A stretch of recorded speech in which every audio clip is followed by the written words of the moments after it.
ГСП онлайн. Городские новости сейчас. Пятница, 16:30, Центральная библиотека. Открытие выставки «Книга глазами художников».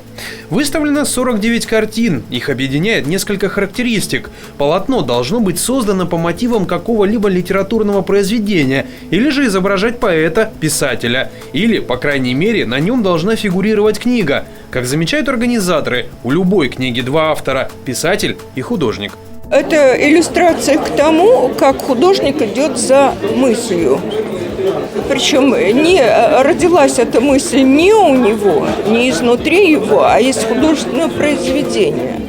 И это очень расширяет возможности художественные, очень расширяет. На выставке представлены работы Ирины Палладиевой, Олега Сизаненко, Эльзы Нефедовой впервые в рамках проекта Александра Тимушева, Владимира Маслова, Геннадия Куракина и других художников. Кроме того, есть серия портретов коми-писателей и поэтов, автор которых неизвестен.